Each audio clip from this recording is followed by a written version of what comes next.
गाजीपुर से Subhash Kumar bureau chief की खास रिपोर्ट। सांसद रामजी लाल सुमन पर जानलेवा हमले के विरोध में सपा ने किया धरना, की यह मांग।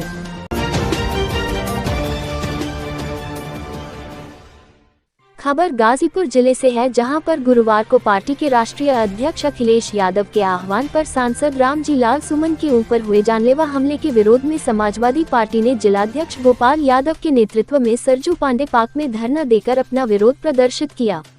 इस अवसर पर समाजवादी पार्टी के राष्ट्रीय महासचिव रामजी लाल सुमन पर कातिलाना हमला करने वाले करनी सेना के कार्यकर्ताओं को गिरफ्तार कर उनके खिलाफ कानूनी कार्रवाई करने के मांग से संबंधित राष्ट्रपति के नाम से संबोधित ज्ञापन जिलाधिकारी गाजीपुर के प्रतिनिधि उप जिलाधिकारी गाजीपुर को सौंपा गया। इस अवसर पर आयोजित सभा को संबोधित करते हुए जिलाध्यक्ष गोपाल यादव ने कहा कि देश और प्रदेश में कानून व्यवस्था पूरी तरह से ध्वस्त है। सत्ता संरक्षित अपराधी बेखौफ होकर आपराधिक घटनाओं को अंजाम दे रहे हैं। आतंकी भी बेलगाम है। पहलगाम की आतंकी घटना का जिक्र करते हुए उन्होंने कहा कि आंतरिक सुरक्षा के सवाल पर भी मोदी सरकार पूरी तरह विफल साबित हुई है। उन्होंने रामजी लाल सुमन पर हुए हमले पर आक्रोश व्यक्त करते हुए कहा कि पार्टी द्वारा पीडीए कार्यक्रमों में दलितों पिछड़ों की बढ़ती भीड़ और पीडीए समाज की समाजवादी पार्टी की तरफ लगातार बढ़ रहे झुकाव से भाजपा के नेता पूरी तरह से बौखला गए हैं, जिससे कुल मिलाकर भाजपा समर्थक लगातार दलित नेताओं और आम दलितों पर लगातार हमला कर रहे हैं। उन्होंने कहा कि भाजपा हमेशा से दलितों के खिलाफ रही है। भाजपा राज्य में सबसे ज्यादा दलितों के साथ अपराध की घटना हो रही है। उन्होंने कहा कि भाजपा समर्थक अखिलेश यादव और सांसद रामजी लाल सुमन को जान से मारने की धमकी दे रहे हैं, काफिले पर टायर फेंक रहे हैं। उनकी इन नापाक हरकतों से समाजवादी पार्टी डरने वाली नहीं है। इन अराजक तत्वों का समाजवादी पार्टी डटकर मुकाबला करेगी और मुंह तोड़ जवाब देने का काम करेगी। भाजपा समर्थक यह अराजक तत्व रामजी लाल सुमन पर नहीं बल्कि बाबा साहेब डॉक्टर भीमराव अंबेडकर के संविधान और प्रदेश की कानून व्यवस्था को खुलेआम चुनौती दे रहे हैं। विधायक डॉक्टर वीरेंद्र यादव ने कहा कि जुल्म और जालिम से लड़ना हमारी फितरत रही है। अपने नेताओं पर हमला नाकाबिले बर्दाश्त है। हम इनके मान सम्मान और स्वाभिमान के लिए कोई भी कुर्बानी देने को तैयार हैं। समाजवादी पार्टी हमेशा से समाज के सभी शोषित उत्पीड़ित वर्गों के सम्मान और संविधान प्रदत्त अधिकार की लड़ाई मजबूती से लड़ती रही है। हमारी इस लड़ाई को उत्तर प्रदेश में प्रभुत्वशाली और वर्चस्ववादी ताकतें बर्दाश्त नहीं कर पा रहे हैं, जिसकी वजह से पूरे प्रदेश में अराजकता फैली हुई है। हम अपने नेता पर हो रहे हमले को कतई बर्दाश्त नहीं करेंगे। सरकार के संरक्षण में खुलेआम तलवारें लहराई जा रही है। सरकार का मूकदर्शक बने रहना इस बात का जीता जागता सबूत है कि करनी सेना के इन अराजक तत्वों को प्रदेश सरकार का पूरा समर्थन प्राप्त है। प्रदेश में पूरी तरह से जंगल राज व्याप्त है। विधायक जयकिशन साहू ने रामजी लाल सुमन के ऊपर हुए हमले को कायराना हरकत बताते हुए कहा, ये हमला लोकतंत्र और बाबा साहेब के संविधान पर हमला है। उन्होंने कल भाजपा सरकार द्वारा जाति जनगणना कराने के फैसले का स्वागत करते हुए कहा, यह फैसला पीडीए समाज की एकजुटता का परिणाम है। विपक्ष के सम्मिलित दबाव से भाजपा सरकार मजबूरन ये निर्णय लेने को बाध्य हुई है। सामाजिक न्याय की लड़ाई में पीडीए की जीत का यह महत्वपूर्ण फैसला है। उन्होंने भाजपा सरकार को अंधी गूंगी बहरी सरकार बताते हुए कहा, इस सरकार को महंगाई, बेरोजगारी, भ्रष्टाचार से त्रस्त देशवासियों का दुख और दर्द इसे नहीं दिख रहा है। इस सरकार को पहलगाम में हुई आतंकी घटनाओं में मारे गए पर्यटकों के परिजनों के न दर्द दिख रहा है, न रामजी लाल सुमन के ऊपर हो रहे हमले की खबर है। ये सरकार केवल पूंजीपतियों के हित संरक्षित करने और अपने चुनावी कार्यक्रमों में ही व्यस्त है। ये सरकार पूरी तरह से संवेदनहीन साबित हुई है।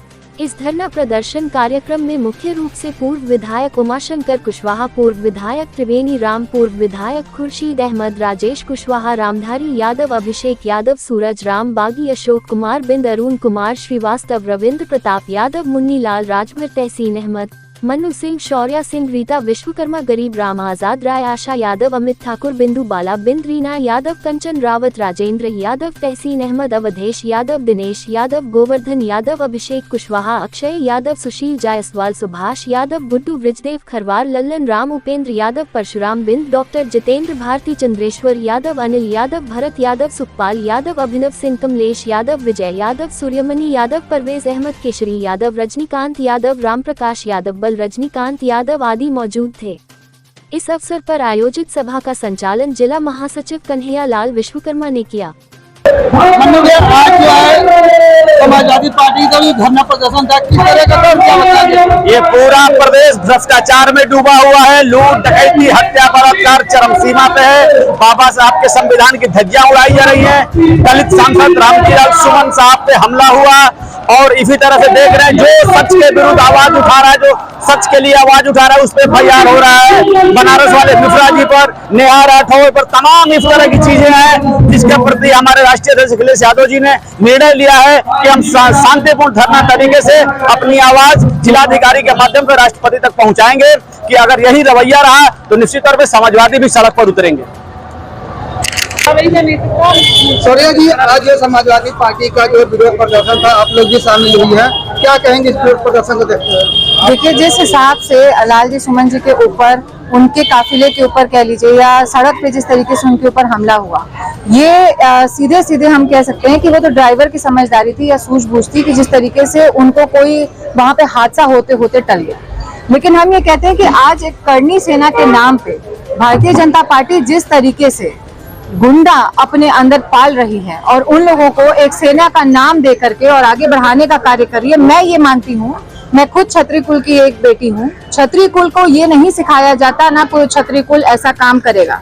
लेकिन ये जो भारतीय जनता पार्टी के गुंडे हैं, जिनको एक एडमिशन दे दिया गया है हर संगठन के अंदर, ये गुंडागर्दी वो कर रहे हैं।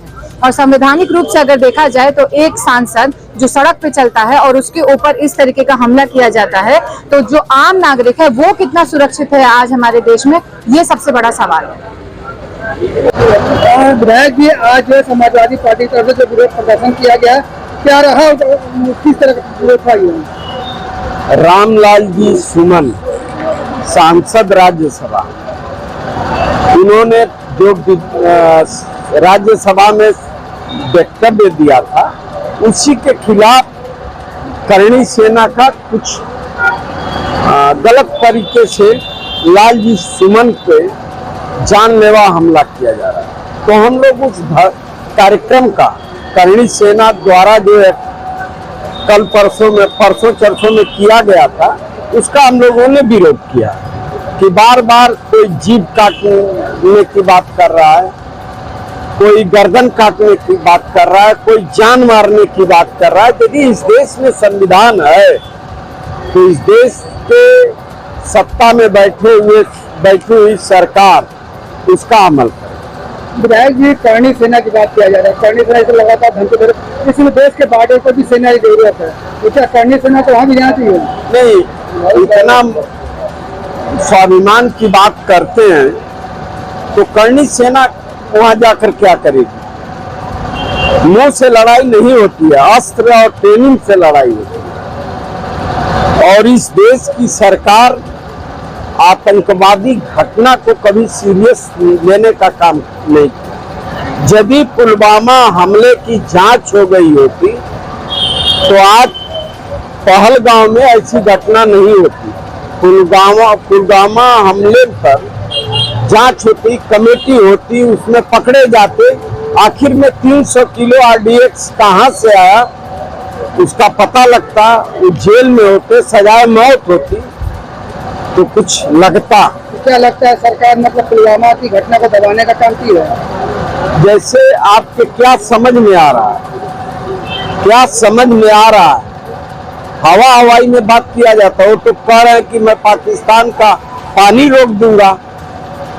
मैं कह रहा हूँ 1 महीने का, 5 दिन में कहते हैं कि बहुत जल्दी 5 दिन के अंदर पानी रुक जाएगा। मैं कह रहा हूँ 50 दिन के अंदर सरकार की माँ ने दूध पिलाया तो उस पानी को रोक कर दिखावे। अरे भाई, रोक देंगे, उसका सिस्टम है। नल का पानी नहीं ना है कि हैंडल निकाल लेंगे और पानी बंद हो जाएगा। आज से लगातार कई हजार करोड़ रुपया उसमें लगेगा, बांध बनेगा, उसका रूट बनेगा, तब जाकर के पानी रुकेगा। इस तरह वह पानी रुकने वाला नहीं है। उस तरह कोई बकवास करे, अपना वक्तव्य दे और अपना विचार दे, तो अब तो स्वतंत्र देश है, स्वतंत्र जबान है, कुछ भी बोले। विधायक जी, अभी आपके जो जिले के विधायक ओम प्रकाश राजभर जो पंचायती राज मंत्री है, उन्होंने कल बयान दिया है कि राजभर जाति को सरकार जो है आदेश करे तो राजभर जाति जो है बॉर्डर पर पहुंच के AK-47 चला सकती है और पाकिस्तानी सेना से दो हाथ कर सकती है। अब कुछ नहीं बचा तो प्रकाश राज भर की बात हमसे जवाब ले रहे हैं। जो आदमी दिन भर 3 पैतरा मारता हो, उसके पैतरे पर ही सब कुछ राजनीति आधारित हो, उसके बारे में क्यों बात करते हैं? हम उसके बारे में, वैसे आदमी के बारे में हम जवाब नहीं देना चाहते। हाँ।